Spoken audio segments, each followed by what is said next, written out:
Ada sebelah sini. Duduk yuk. Sebelah sini dikit. Boleh agak majuan, Bapak. Bang Jody boleh. Bang Jody boleh. Mbak, yang di depan untuk pakai handphone, Boy. Udah, yuk. Yuk. Ya, lanjut. Ya. Bang, mikro udah. Ayo, lanjut. Cek. Deketin, Mbak. Ya, oke. Ya, gimana? Ya, hari ini kita berangkat dari keyakinan bahwa 7 terpidana yang hari ini masih mendekam di penjara dengan vonis penjara seumur hidup, bahwa mereka tidak melakukan perbuatan pidana dengan tuduhan pembunuhan dan pemerkosaan, dan mereka masuk ke penjara itu karena salah satunya ada kesaksian yang disampaikan oleh AF dan Dede.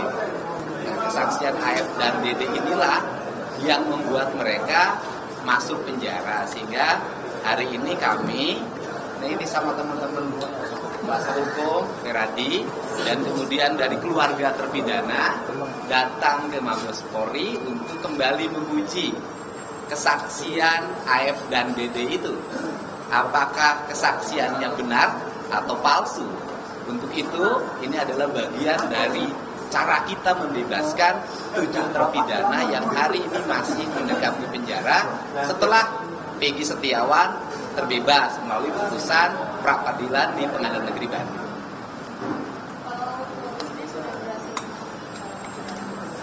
Keluarga, kalau saya kemarin sudah menemui, sebelumnya juga ya kuasa hukum sudah berhasil menemui dan sudah dapat kuasa dari para terpidana.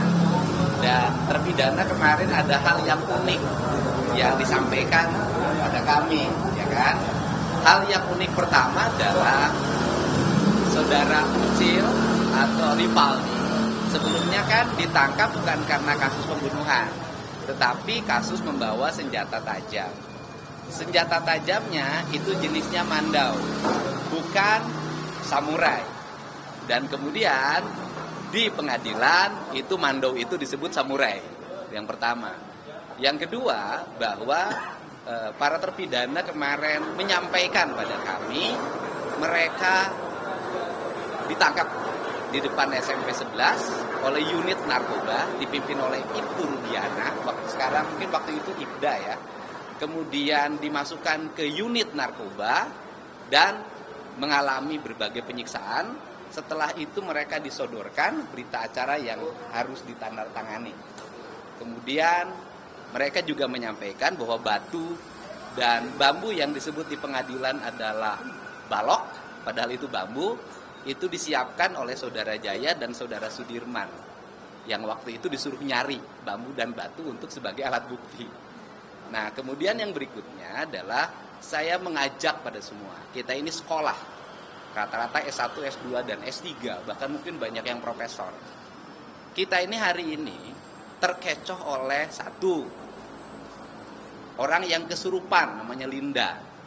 Kemudian Linda direkam oleh Ibu Vina, kakaknya Vina.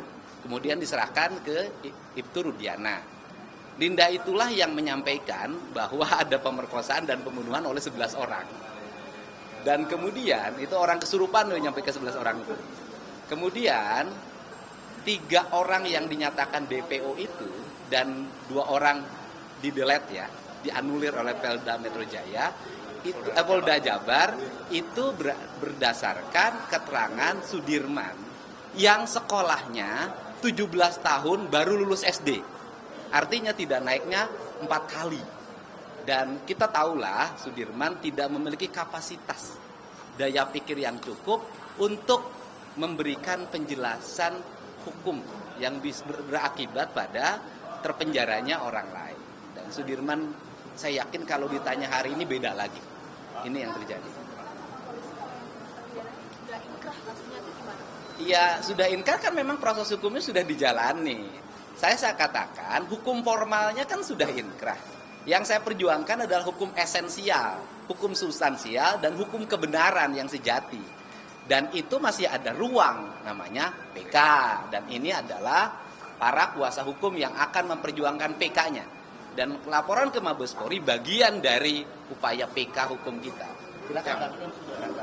Oke, baik rekan-rekan sekalian, kami dari tim kuasa hukum hari ini memang betul mendapatkan kuasa daripada terpidana dan maupun dari keluarga terpidana untuk melaporkan 2 orang ya yang bernama Aib dan Dede. Kenapa kami laporkan? Oleh karena kesaksian Aib dan Dede inilah yang cikal bakal ya menjadi dasar untuk klien kami ditangkap, diproses, lalu dipidana seumur hidup. 7 diantaranya masih mendekam dengan penjara. Perlu kami sampaikan melalui hari ini bahwa kami di sini bukan untuk menyalahkan institusi manapun. Kita ingin mencari kebenaran, ya, yang hakiki, ya kan, berdasarkan fakta-fakta yang ada. Dan saya selaku kuasa hukum juga berkali-kali sampaikan, ini nggak tepat kalau kita hanya menyalahkan institusi kepolisian. Karena ini bukan semata-mata kesalahan dari institusi kepolisian. Memang betul peristiwa ini disidik pertama oleh institusi kepolisian, tetapi sudah P21, sudah diterima oleh kejaksaan dan sudah didakwa. Ya, lalu dakwaan jaksa sudah diakui oleh pengadilan dan sudah divonis di tingkat 1 dan diuji di banding dan bahkan kasasi. Artinya kami memperjuangkan yang tadi disampaikan oleh Kang Dedi adalah bahwa kami akan memperjuangkan secara hukum tentunya. Dan di sini sekali lagi jangan ada seolah-olah ingin kita menargetkan satu institusi tertentu. Tidak ada. Kami menargetkan adalah kehadiran harus ditegakkan. Kalau memang ini ada kekeliruan di dalam masa yang lampau yang sudah lalui dari mulai proses penyidikan sampai kepada penuntutan, sampai kepada putusan, sampai kepada kasasi, ya kan? Bahkan ada proses garasi yang 2019 nanti kami akan sampaikan semua itu di memori PK ya. Kenapa mereka sampai mengajukan garasi yang kami kemarin sore pun mendapatkan kepastian disaksikan oleh Kang Didi sendiri. Mereka nggak tahu bahwa itu akan dipakai untuk garasi. Dan bahkan ada perdebatan di antara mereka bahwa ketika ada pernyataan, ada form permintaan kepada mereka untuk menyatakan bahwa pengakuan mereka bersalah. Para terpidana ini mengatakan kepada kami kemarin bahwa mereka menolak menandatangani itu, makanya nggak ada itu pernyataan bahwa mereka bersalah, pendampingan itu kan gitu kan, makanya garasinya ditolak gitu kan. Jadi banyak hal lah kejanggalan ini ya. Kalau dikatakan bahwa klien kami sudah mengakui kesalahannya, perlu kami luruskan berdasarkan pengakuannya kepada kami dan juga di hadapan Kang Dedi kemarin bahwa mereka belum pernah mengakui kesalahan walaupun pada saat menjadi prosedur untuk diajukan garasi. Itu yang kami perlu sampaikan. Sekali lagi, kehadiran kami di sini untuk meluruskan kebenaran. Kalau mereka ini ternyata betul bukan pelakunya, lalu mereka dihukum seumur hidup, bayangkan kalau itu menimpa kepada keluarga, anak, sanak saudara kita. Ini kan keadilan yang harus kita perbaiki. Saya tidak mengatakan ini kesalahan satu institusi saja. Memang betul sekali lagi dimulai dari kepolisian, tetapi hasil penyidikan kepolisian ini sudah diterima di kejaksaan dan diteruskan diputuskan di pengadilan, bahkan diuji 3 kali loh, tingkat 1, banding dan kasasi. Inilah yang harus kita luruskan dan kita uji. Itu sebabnya karena ini sudah proses hukum, tentu kami sebagai kuasa hukum akan memproses ini secara hukum. Jalur-jalur hukum yang dimungkinkan buat kami yaitulah peninjauan kembali. Itulah dalam hari ini kami melaporkan dalam rangka salah satunya menjadi novum untuk kami melakukan memori peninjauan kembali nanti. Begitu teman-teman. Yang hari ini ya, kami membawa paling sedikit ada 6 bukti ya. Hari ini ada bukti surat ya, yaitu berupa putusan petikan pengadilan nomor 4 ya dan nomor 3 di Pengadilan Negeri Cirebon. Kemudian kami membawa surat kuasaan surat kuasa ya dari para terpidana dan juga keluarga terpidana. Kami juga membawa bukti surat pernyataan dari para saksi maupun dari para terpidana itu sendiri masing-masing. Banyak sekali. Bahkan saksi baru yang menguatkan apa yang disampaikan oleh Aib dan Dede itu adalah patut diduga ya patut diduga tidak benar. Maka kita uji kan gitu kan, membawa bukti-bukti ini kita akan laporkan kepada teman-teman di Barreskrim. Ada bukti elektronik berupa pengakuan testimoni yang di podcast dari Kang Deddy Mulyadi. Pengakuan Aib dan Dede ya. Nah, pengakuan Aib dan Dede. Nah, itu visual dan kami cocokkan, oh ternyata sama pengakuan tertulis dengan pengakuan elektroniknya itu sama. Apa yang mereka bicarakan pengakuan di depan podcastnya Kang Deddy dengan apa yang tertulis, ya kan? Yang patut kita duga tidak benar. Apa saja yang ketidakbenarnya kami tidak masuk ke materinya, kan itu bagian dari yang kami mau laporkan. Kan gitu, begitu rekan-rekan. Kalau misalkan Aib dan Dede berbohong, apa sih kepentingan dia untuk kemudian melakukan pembohongan ini gitu? Karena kalau saya lihat dia orang biasa, orang kecil, tukang steam aja, nggak ada kepentingan besar buat memenjarakan 6 orang, 7 orang. Kang Deddy. Oke, Anda bisa lihat dari tayangan yang dilakukan secara sistematik, ya hampir 60 tayangan saya sampaikan bahwa ada problem awal konflik antara mereka dengan Aib dan Dede, yaitu peristiwa penggerbekan tempat pencucian mobil karena di dalamnya ada perempuan, gitu, dan terjadi pemukulan segala, dan itu diakui oleh mereka ya. Dan kemudian yang berikutnya adalah juga kan ada kesaksian-kesaksian baru yang dulu mereka membuat kesaksian pada peradilan tahun 2016. Di kesaksian pengadilannya berubah antara kesaksian BAP dengan di pengadilan, tetapi tidak ditanggapi. Dan sekarang mereka di Polda Jabar pun sudah membuat kesaksian baru, mencabut kesaksian yang lama. Kemudian mengenai Grasi, saya pikir gini deh, itu kan aspek psikologi. Orang yang sudah divonis penjara seumur hidup, yang hidupnya ada di tangan para penjaga lapas, kemudian didatangi, ditawarkan, nanti ada keringanan hukuman. Nggak ada pilihan bagi mereka, apalagi mereka tidak memiliki kecakapan di bidang hukum. Saya pikir siapapun yang merasakan itu akan mengalami peristiwa yang sama dan mungkin akan melakukan yang sama karena nggak ada pilihan. Tetapi kan seluruhnya harus dikoreksi. Saya katakan sekali lagi, saya meyakini bahwa mereka tidak bersalah. Saya sudah sampai pada kesimpulan, saya meyakini mereka tidak bersalah.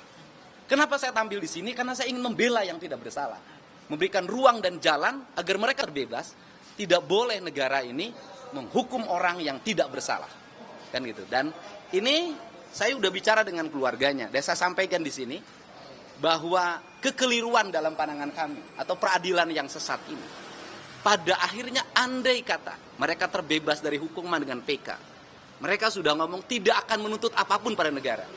Dia hanya ingin keluarganya bebas. Gitu. Silakan Bu ngomong. Ya.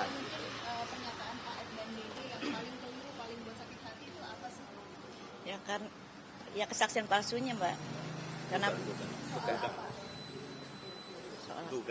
Iya. dugaan. Kan lihat dari warung. Dugaan dia lihat anak-anak lempar batu. Dugaan dia lihat dari jarak 100 meter malam hari. Jam 10 malam. Jam 10 malam sedangkan itu jalan menikung. Dan dugaan kejar-kejaran motor. Ya pokoknya nggak bener Mbak itu semuanya. Ya, gini deh. Oh ya, itu kuasa hukum yang menjawabkan. Ini saya jelasin ya masalah AF dan DD ya. Yang pertama saya mendatangi warung tukang penjual nasi yang di depan tempat pencucian mobil, di mana AF dan DD bekerja. Kemudian saya bicara dengan yang punya warung. Yang punya warung menyampaikan bahwa jam 5 kami sudah tutup. Kami tidak jualan nasi, apalagi jualan rokok.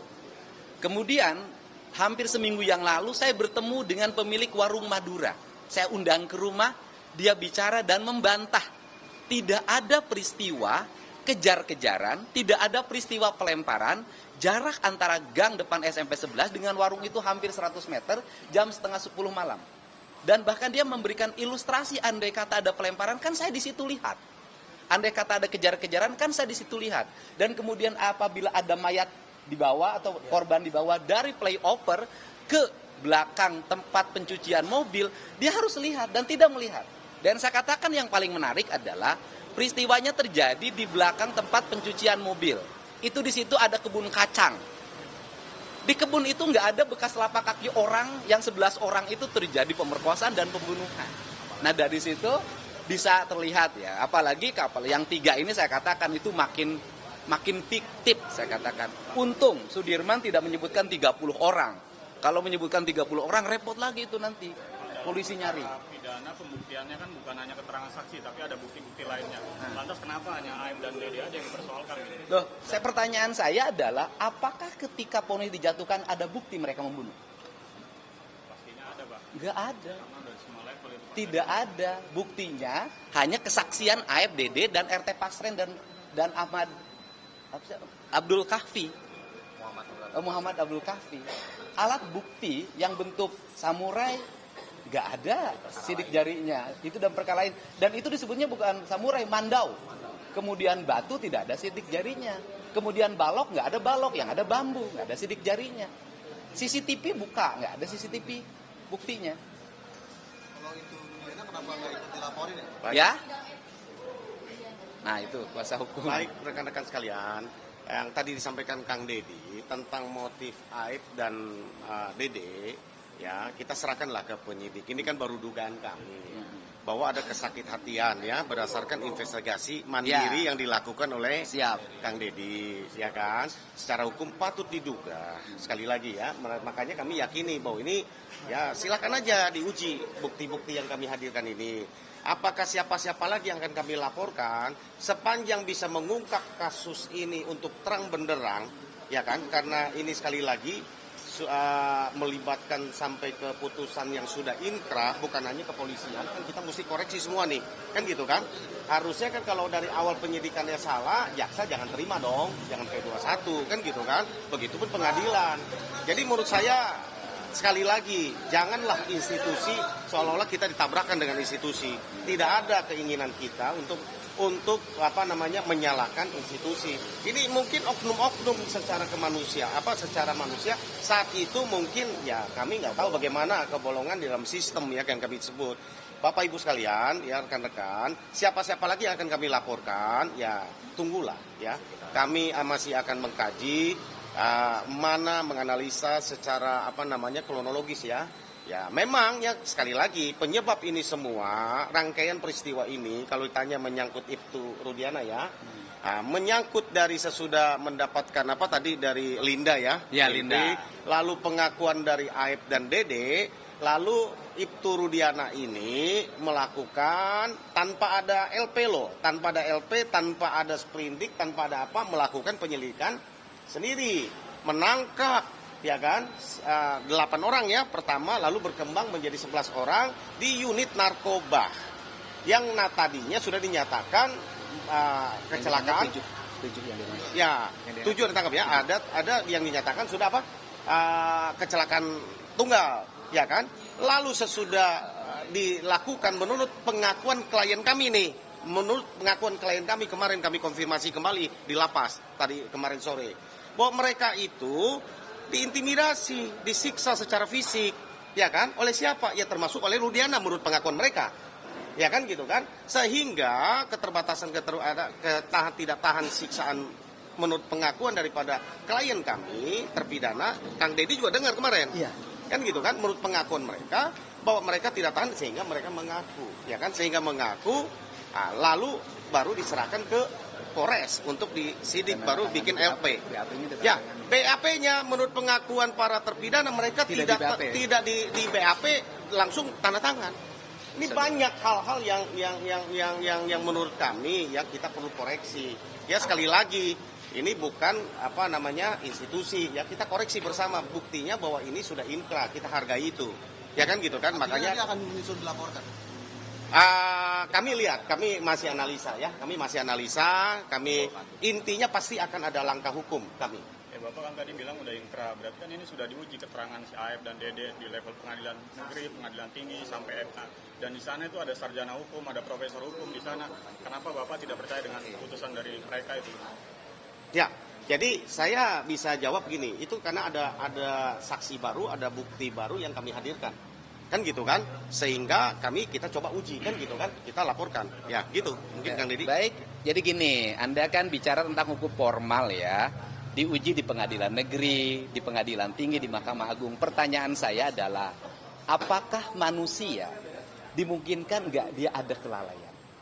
Nah, kalau manusia, kalau hakim sempurna, kalau jaksa sempurna, maka tidak akan ada peristiwa Sengkon dan Karta. Kan?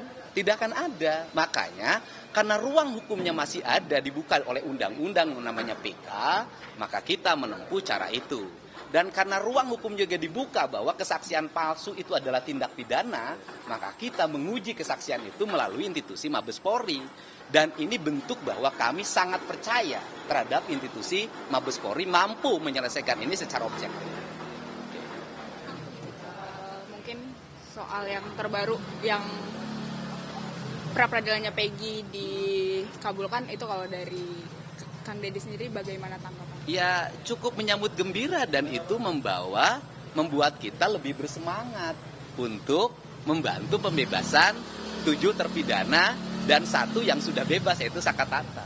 Ya, itu kan menjadi angin bagi kami. Penanganan kasusnya secara keseluruhan sendiri bagaimana?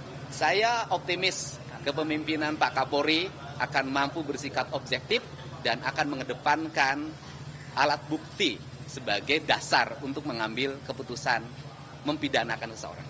Ya, rekan-rekan sekalian, saya mau tambahkan sedikit ya. Kenapa kami PK? Di PK itu ada 3 hal yang setidaknya ya mengizinkan kita untuk melakukan PK. Dirasa kalau ada kekhilafan tadi yang disampaikan oleh Kang Deddy, karena ini yang mengadili kan manusia semua ya. Kalau ada dirasa kekhilafan, itu salah satu alasan kita boleh PK, atau penerapan hukumnya yang kita rasa kurang keliru, tepat, atau ada bukti baru yang bisa kita temukan ya. Itu alasan-alasan yang dibolehkan oleh undang-undang ya kan kepada kita untuk melakukan PK ya, gitu ya. Itu kira-kira begitu. Siap. Ya, itulah Oke. kami bekerja dari situ gitu. Teman-teman ya. Makasih ya. Makasih ya. Mohon doanya. Ya, semangat. Kang Deddy, ada komentar.